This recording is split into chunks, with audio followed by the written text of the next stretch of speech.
Waarom het almal nie my grappie gehoor nie?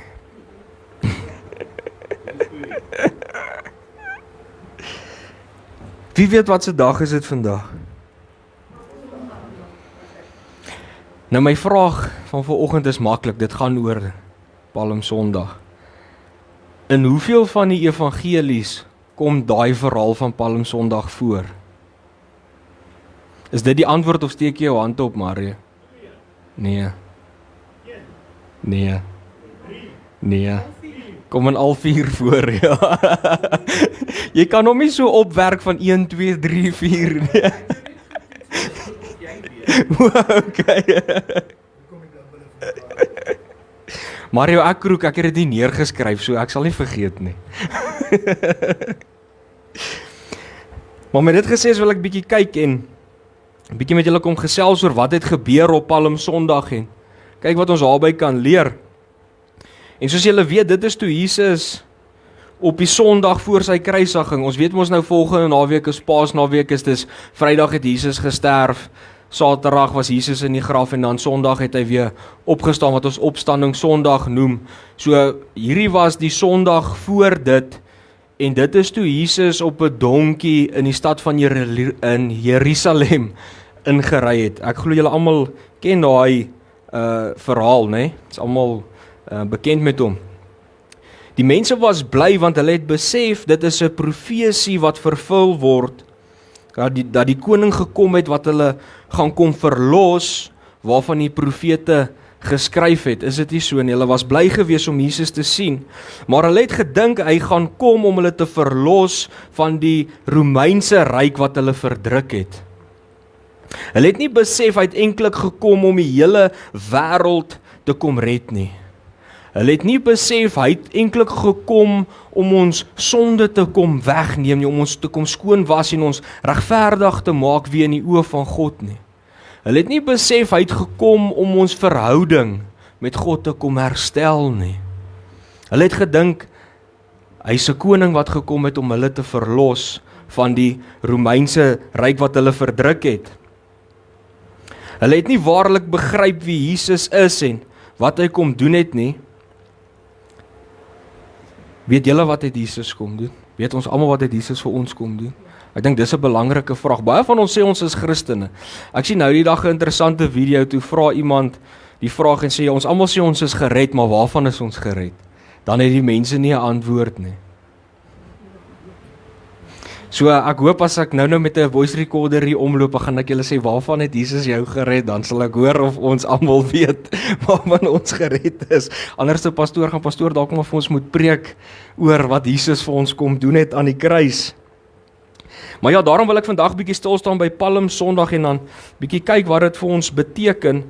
Maar as julle Bybel sê, dan lees ons dit om ons geheue bietjie te verfris. Dis in Matteus 21 vers 1 tot 11. Gaan ek dit uitlees. So as julle Bybel sê, mag julle maar saam lees.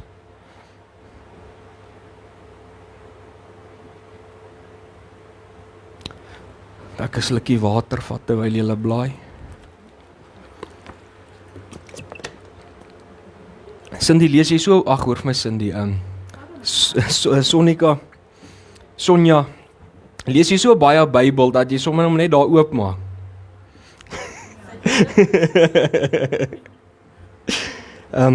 Matteus 21 vers 1 tot 11 sê, toe hulle Jerusalem nader en by Betfage teen die Olyfberg kom, stuur Jesus 2 disippels met die opdrag, gaan na die dorpie daar voor julle en julle sal dadelik 'n vasgemaakte donkie vind met 'n vul by haar.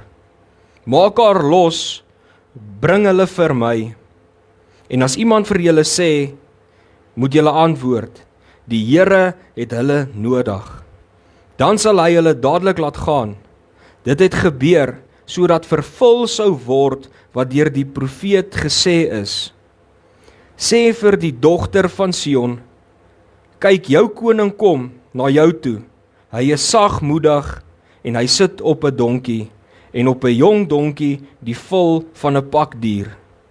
Die disippels het vertrek en gemaak soos Jesus hulle beveel het. Hulle het die donkie en die vul geneem, boklere op hulle neergesit en hy het daarop gaan sit. Die groot skare het hulle boklere op die pad oopgesprei en ander weer het takke van die bome afgekap en op die grond oopgesprei.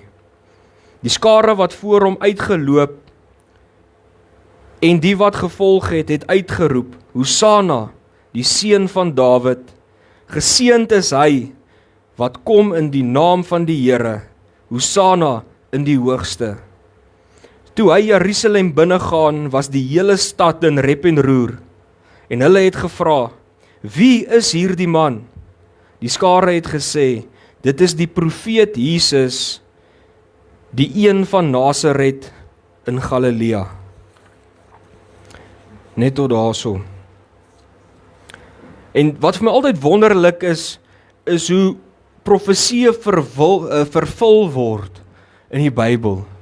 Dit is vir my een van die merkwaardigste goed om altyd te sien, hoe die profete in die Ou Testament goed geprofeteer het en hoe dit dan in vervulling kom, presies soos wat daai profete dit gesê het. En iets interessant is, Sagaria het dit so plus minus 500 jaar voor dit geprofeteer. So hoe wonderlik is hierdie gebeurtenisse nie wanneer hierdie profeseë altyd in vervulling kom nie. En ek wil dit graag vir julle lees dat julle dit self kan sien, want dit is een van die redes hoekom ek ook oortuig is. Daar's baie, maar dis een van die redes hoekom ek oortuig is dat dit die woord van God is hoe profeseë in vervulling gekom het. Hoekom? Want ek het dit al baie vir julle gesê, ons weet dat die Bybel oor 3 verskillende kontinente geskryf is, oor 'n periode van plus minus 1500 jaar, deur 40 verskillende skrywers. Ek meen, om al daai goed bymekaar te bring op die einde van die dag, en dit praat een storie, sê dit vir my dat die Bybel is absoluut deur die Gees geïnspireer en dit is die woord van God. Veral soos, hoe kan jy gesê het, hierdie goed gaan in vervulling kom, as van hierdie profete nie eers gelewe het mee in daai tyd? Verstaan jy, hoe wonderlik moet hierdie goed wees? Hulle het mekaar nie eers geken, hulle het nie in dieselfde periode gelewe nie. So kom ons gaan lees Sagaria, en dan kyk ons wat het hy geprofeteer, dan kan ons hoor hoe pas dit 500 jaar later by Matteus, en hoe wonderlik dit is. Sagaria 9 vers 9 sê, juig dogter van Sion, jubel dogter van Jerusalem, kyk jou koning kom na jou toe, hy is regverdig en die oorwinnaar, hy is nederig en ry op 'n donkie, op die hingsvol van 'n donkiemerrie. Is dit nie wonderlik hoe Sagaria selfs die stad geprofeteer het en wat dit gaan gebeur nie? En boop dit alles het hy tot die dier geprofeteer op wat Jesus ingery gaan kom, en is so spesifiek, hy het nie net gesê 'n donkie nie, hy het gesê dit is die vul. En dis presies toe wat ons nou gebeur het, wat ons gelees het in Matteus 500 jaar later. Dink net daaraan, dit kom nou by my op. Toe hulle voor die stad kom, het Jesus sy disippels uitgestuur en gesê, daar by die stad is 'n donkie met 'n vul, bring dit na my toe. Dit wys jou ook, dit in itself is 'n wonderwerk, want hulle het daar aangekom, hoe het Jesus geweet, in daai stad wag 'n donkie en 'n vul?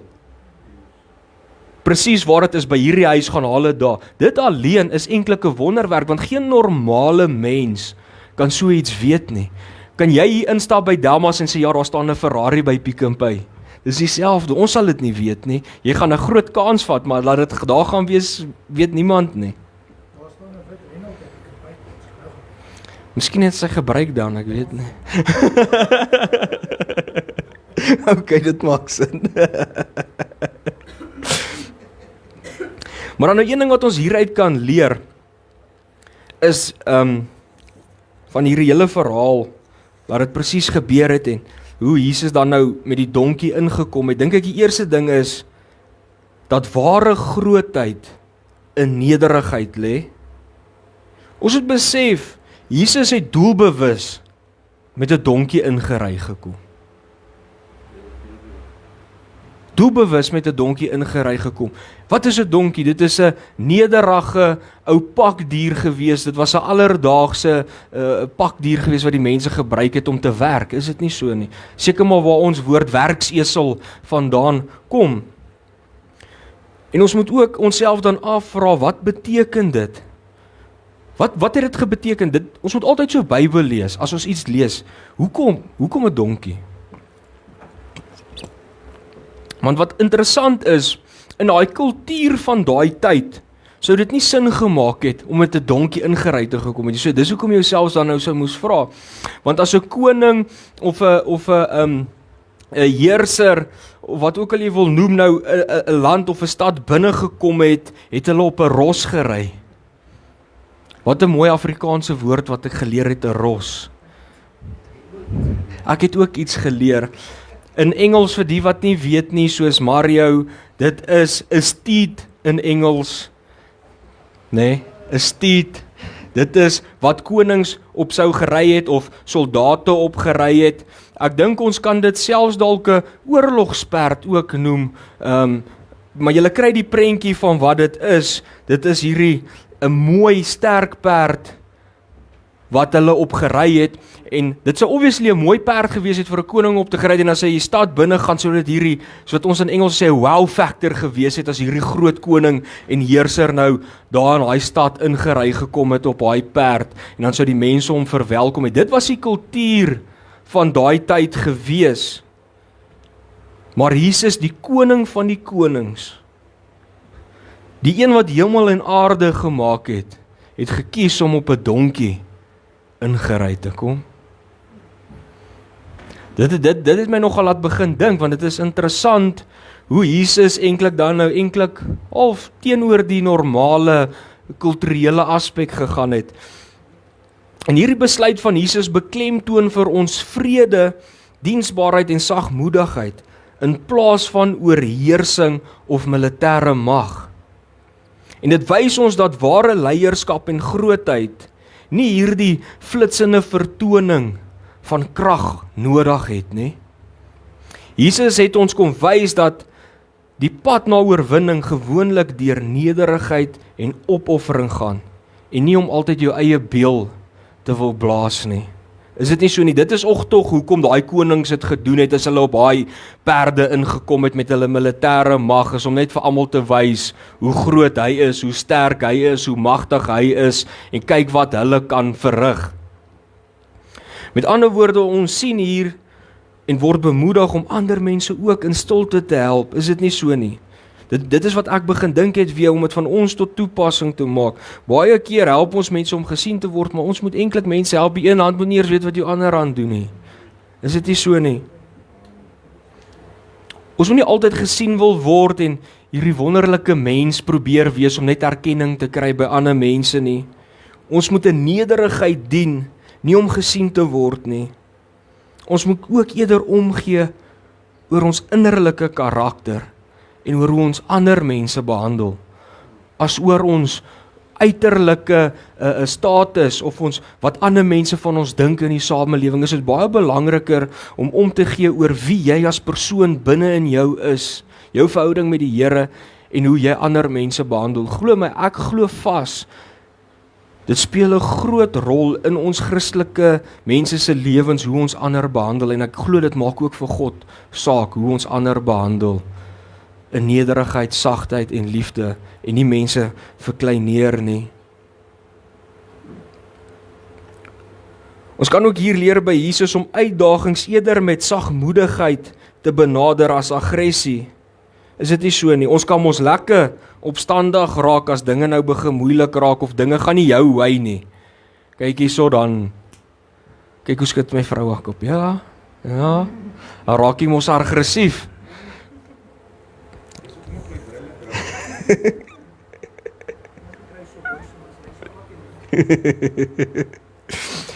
Nog 'n baie belangrike ding wat ons hieruit hierdie gebeurtenis kan leer, ons moet Jesus verwelkom op sy terms en voorwaardes, nie ons eie terms en voorwaardes nie. Jy weet mos soos daai versekeringmaatskappye T's and C's apply. Ons moet Jesus met sy terms aanvaar, nie met ons eie terms en kondisies nie. En wat bedoel ek hierby? Ons het mos hier gelees dat die skare uitgeroep het, Hosanna, en dan hulle boklere en palmtakke voor Jesus neergelê het terwyl hy ingery het en hulle was bly. Wat beteken die woord Hosanna? Wie weet? Dit beteken red ons nou of verlos ons asseblief. So die mense het Jesus behandel soos 'n politieke bevryder toe hy daar ingery gekom het. Hulle het hom gesien as, soos ek nou gesê het, iemand wat hulle gaan kom verlos van die Romeinse ryk wat hulle verdruk het.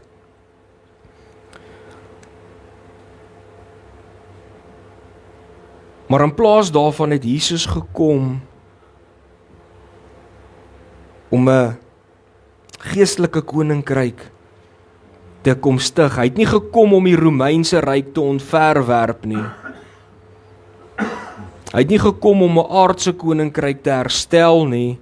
En dit is die fout wat hulle gemaak het. Hulle het hom, toe hy daar inry, op hulle terme gesien en geaanvaar en gedink, dit is wie hy is, dit is wat hy moet kom doen. In plaas van om te gegee het, wie is hy en wat gaan hy kom doen?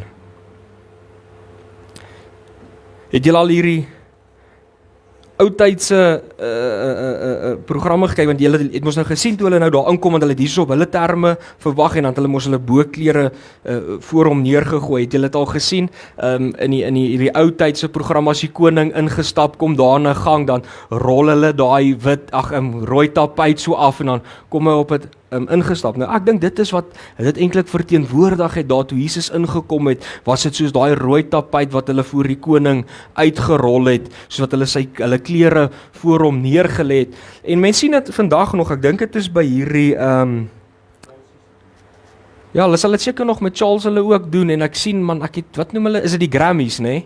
Wat hulle ook mos nog daai rooi carpet events vir die belangrike mense in Hollywood. Ek ken nou nie al daai gebeurtenisse en tendense en trends van die jong mense nie, maar mense sien dit nog daar. Maar jy kry die prentjie wat ek probeer skep. Dit is basies wat hulle gedoen het om hulle klere en palmtakke dan nou voor Jesus te sit. So het Jesus op hulle siening, hulle terms verwelkom en iets verwag wat Jesus nie voor gekom het nie. En soos ek gesê het, Jesus het gekom om 'n geestelike koninkryk te kom vestig. Ons moet dit besef, hy het nie gekom om, soos ek nou nog sê, die Romeinse ryk te kom omverwerp nie, of om 'n nuwe koninkryk vir Israel te kom stig nie. Hy het een begin wat sonde in harte begin aanspreek. Dis mos iets wat ons mos nie meer wil hoor nie. Hy het die sonde in ons harte begin aanspreek, nie meer ons uiterlike nie. En Jesus het geweet hierdie lof van die mense sou ook binnekort in verwerping verander. Hulle het so groot lof gehad toe hy inkom, maar ons almal weet hy was 'n bietjie minder as 'n week later gekruisig gewees. En tog sien ons vandag nog, wanneer jy al hierdie mooi dinge en beloftes hoor van die Here, dan is almal bly en dit gaan goed. En dit lok mense, het jy al gehoor as jy in 'n kerk is, ek kan vir julle 'n paar video's stuur, as jy 'n bietjie preke kyk van ouens wat net hierdie mooi dingetjies vertel, wat nie sonde preek nie, daai kerke is gepak. Maar wanneer jy by enige kerk instap wat 'n goeie doktrine leer, dan raak die mense weg, want hulle wil nie hê jy moet die sonde aanspreek in hulle lewens nie. En tot 'n mens sê, maar jy moet van jou sonde bekeer, nê? Dan raak dit 'n probleem vir daai mense. Bekeer van jou sonde. Is dit so, pastoor Gert? Dan sê hulle, pastoor, wag so bietjie. Wag so bietjie, hierdie sonde is nou nie so erg nie. Is lekker. Ek is lief vir die Here, maar ek vat my biertjie op 'n Saterdag, dan se 12 later, maar is okay, ek is lief vir die Here is lief vir my. Ek sien eintlik ook nou die dag weer 'n ou wat sê, ja, hy party, ja, hy drink en hy geniet al hierdie dinge, maar die Here ken sy hart. So dis daai mense wat sê, nee, wag nou pastoor, jy mag my nie oordeel nie. Die Bybel sê, jy mag my nie oordeel nie. Ja, ek dink ook hulle moet net hulle Bybels begin reg lees. Hulle lees nie hulle Bybels heeltemal in konteks nie. Net so wou hulle net Jesus sien wat hulle wou sien, maar nie wie Jesus waarlik is nie. En soos ek nou genoem het, Dit doen ons tot vandag toe. Ons wil Jesus op ons terme verwelkom, in plaas van om Jesus op sy terme te verwelkom. Want net soos wat daai mense Jesus maklik verwelkom het, is baie interessant. Hulle het Jesus op hulle eie terms verwelkom, net soos wat ons Jesus op ons eie terms verwelkom. Dink 'n bietjie daaraan, hoeveel van mense kom tot bekering? Want die mense het hulle vertel hoe goed Jesus is. Maar hoor nou mooi wat se stories hulle vertel. Jy moet finansiëel welaf wees wanneer jy tot bekering kom. Jou familie, jy moenie meer siek wees nie, jy moet nou gesond wees. Alles wat jy doen, gaan net goed gaan met jou en jy gaan alles suksesvol wees en jy gaan hierdie wonderlike mens nou wees. Jy moet in alles net sukses behaal en vorentoe gaan in die lewe. En dan kry jy selfs hierdie mense wat dan sal sê, ja, ek's 'n kind van God, so God gaan nou my vyande straf en dit moet nou gebeur op my tyd. Jy sien, dit is goed wat nou by my opkom van ons wat Jesus op ons terme wil in 'n boksie plaas, in plaas van vra, wie is Jesus eintlik? Wat moet ons doen? Maar ja, dis mos wat vir ons moderne Christene geleer word wanneer hulle bietjie skrif uit konteks uit lees, maar wanneer ons Jesus op sy terme moet ontmoet, dan is dit vir baie mense te veel gevra. Wanneer Jesus van jou verwag om te bekeer van jou sondige lewe, dan wil ons mos al daai sondige goeters regverdig en sê nee, maar dit is eintlik nie sonde nie, of sê nee, pastoor, jy interpreteer die skrif verkeerd, soos julle altyd ook sê, ons gemeente sê dit altyd, as die Bybel sê dis sonde, is dit sonde, jammer om van jou te hoor. Jou opinie tel nie. Baie mense wil dit nie hoor wanneer Jesus sê, tel op jou kruis en volg my nie. Dit is te veel gevra.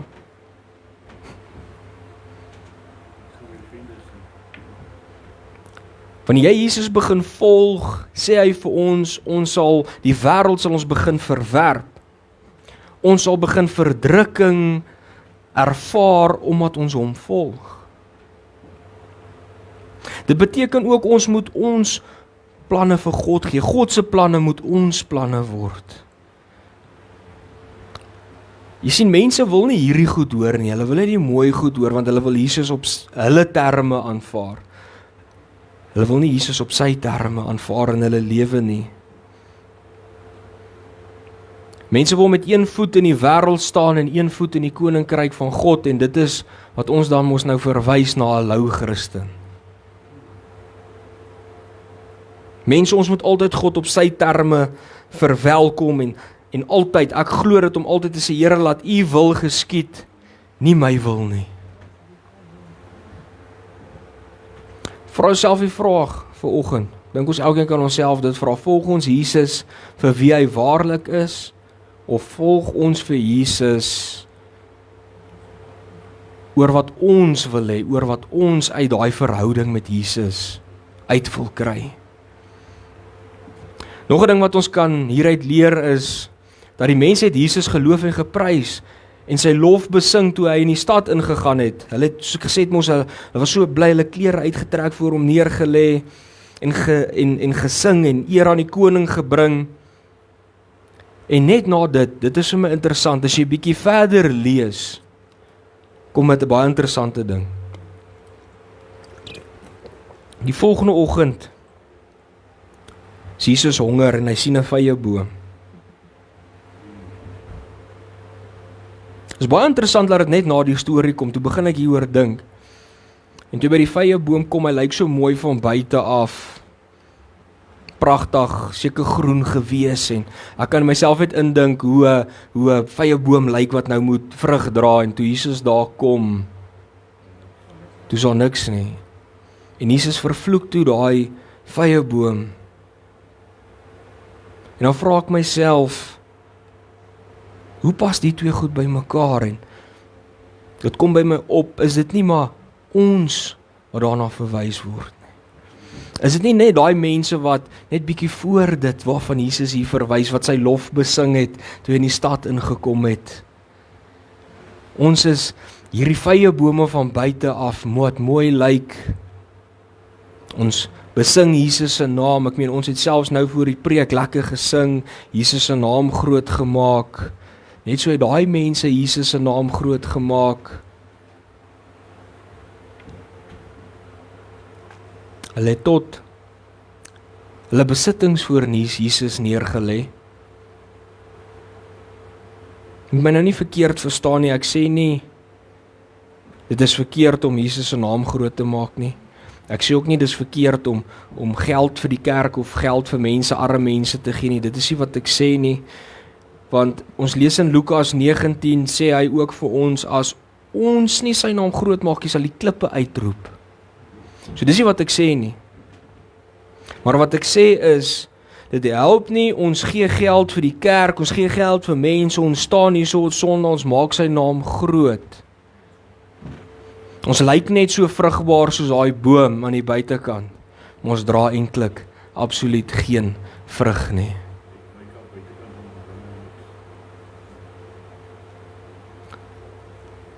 Wat gaan Jesus sien as hy nader stap aan ons, soos wat hy nader gestap het aan daai vye boom? Gaan ons net mooi lyk van ver af? Ja, dit laat 'n mens bietjie dink. So wat ek wil sê, dit is belangrik om God se naam groot te maak. Is belangrik, as jy wil geld gee, gee geld. Dis belangrik om vir die Here te lewe. Maar dit alles moet lei tot 'n getransformeerde lewe. Dit moenie net 'n uiterlike daad van 'n show wees, as ek dit so kan sê, net 'n beeld wat jy voorhou nie. Jy moet vrug dra. Want op die einde van die dag, dit is wat die Bybel ons ook leer, hoe ons ander kinders van God herken, is die vrug wat hulle dra. Wat se vrug moet hulle dra? Appels en pere? Nee, ons moet die vrug van die Gees na buite toe leef en uitdra. Want net uitwaardige godsdiens sonder innerlike transformasie is leeg en beteken niks nie. En ek dink dit is nog iets wat ons kan leer. Ons moet God groot maak, getrou wees aan hom. Soos die Engelsman sê, ons moet committed wees tot Jesus, al kos dit later vervolging. Want dit is 'n baie interessante ding wat nou by my opkom. Kyk bietjie enige iemand wat uiterlik soos daai boom is. As hy later deur 'n moeilike tyd gaan, as hy bietjie verdrukking verdra, dan verlep hy. So ek dink dit is hoekom die Bybel ook vir ons sê, ons sal 'n boom aan sy vrugte ken. Dis hoe weet jy iemand wat waarlik tot bekering gekom het, is committed tot Jesus. Hy val nooit weg en sê, ja, maar kyk nou, wat het nou weer gebeur? Nee, ons vertrou in Jesus, maak nie saak waardeur ons gaan nie. So 'n liedjie wat ons nou gesing het, Rejoice in the Lord always. Die Bybel sê, ons moet altyd ons verbly in die Here. Hy sê nie ons moet onsself verbly in die Here wanneer dit goed gaan nie. Ons moet onsself altyd verbly in die Here.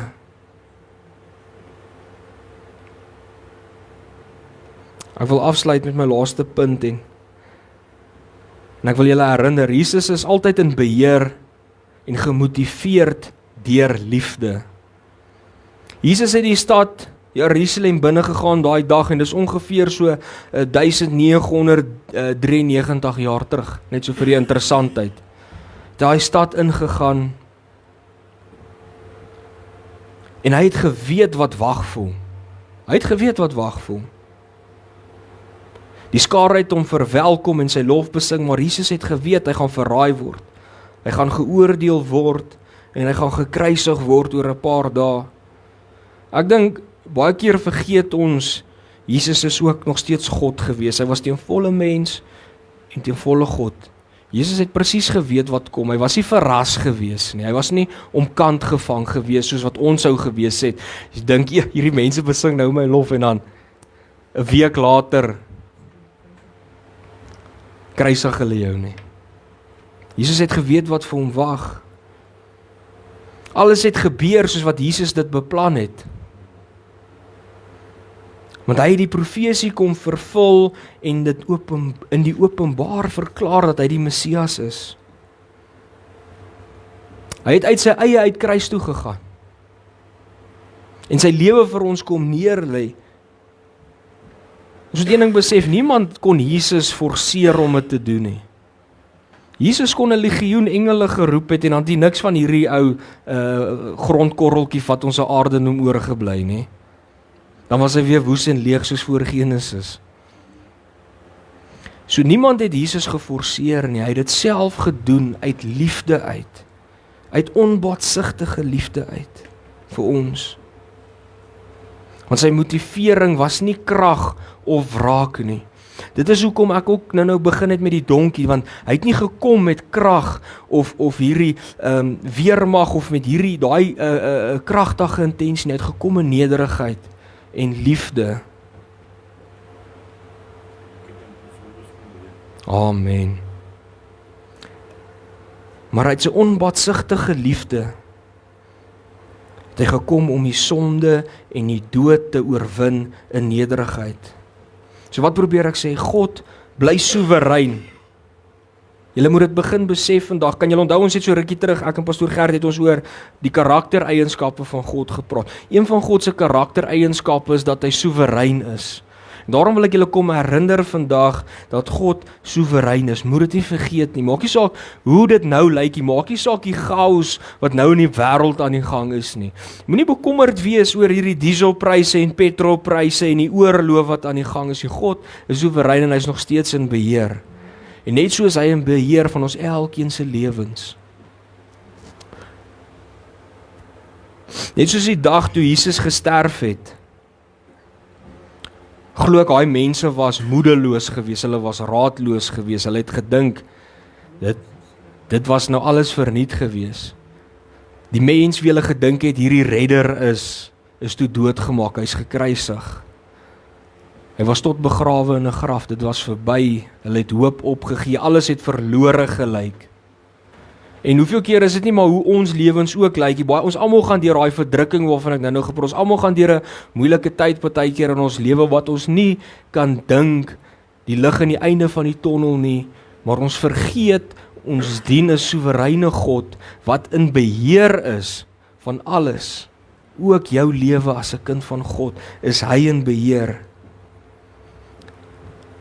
Net soos toe dit gelyk het toe Jesus verslaan is, maar daai swaar kry van Jesus, daai dood, hy moes sterf, want dit was eintlik die pad na die triomf, na die oorwinning toe gewees, was daai pad wat hy moes gestap het, hy moes gesterf het, hy moes die dood gaan oorwin het, hy moes eens en vir altyd die sonde oorwin het. So op die einde van die dag het hy oorwin deur daai pad wat hy moes gestap het. So ek wil elkeen ook om bemoedig, dit beteken nie, as ons nou deur moeilike tye gaan, dat ons moet hoop verloor nie. Ons sal by die oorwinning kom. Want God is in beheer oor ons elkeen se lewens. Ons moet net aanhou op hom vertrou. En ek wil dit laaste net sê om julle te onthou, hierdie swaar kry en wat ons nou is net tydelik. En ek dink dis 'n groot fout wat ons altyd maak as Christene is om altyd net te sê, dit moet net goed gaan. Ons gaan dalk nou deur moeilike tye gaan. Miskien gaan daar mense wees wat dalk nie eers deur hulle moeilike tyd nou kom nie. Maar die Bybel leer ons dat ons hoop op Christus moet wees. Ons hoop is op die dinge wat ons nie kan sien nie, wat God is. Ons hoop is op hom en wat hy bewerkstellig het. So al sterf ons hier, was dit net 'n klein tydjie van ons lewe gewees wat ons in ewigheid in 'n wonderlike tyd gaan insaan saam met God, waar ons vir ewig saam met God gaan wees, waar daar geen swaar kry, geen pyn, geen bekommernis, geen vrees gaan wees nie.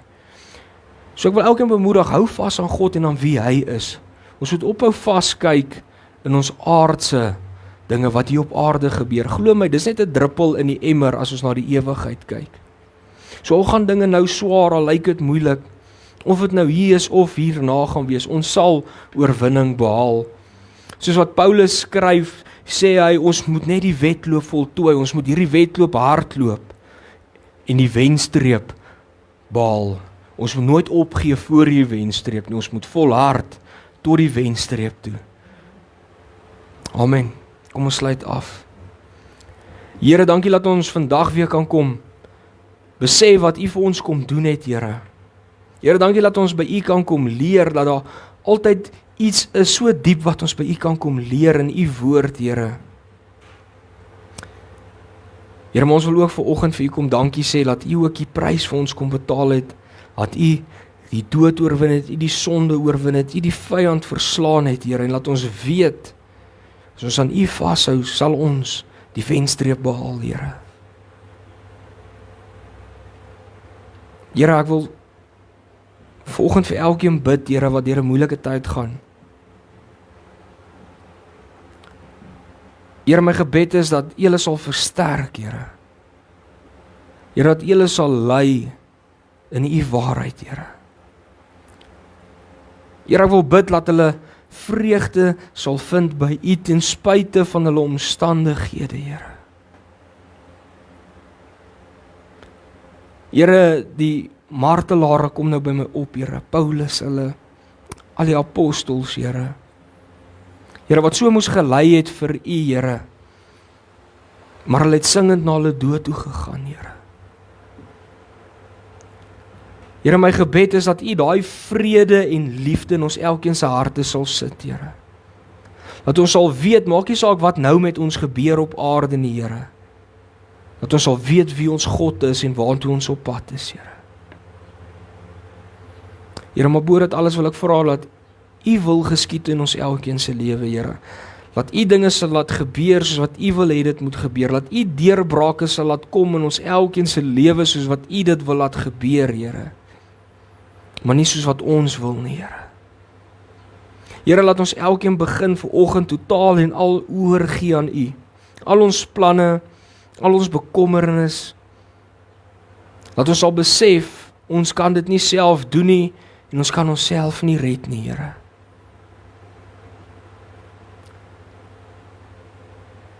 Here, lei elkeen, versterk hulle en wees met hulle, Here. En mag U elkeen seën wat hier is vandag en U kyk, Here. En mag U elkeen vrede gee en laat hulle sal besef U is in beheer. En ek vra dit in die kosbare naam van Jesus Christus. Amen en amen.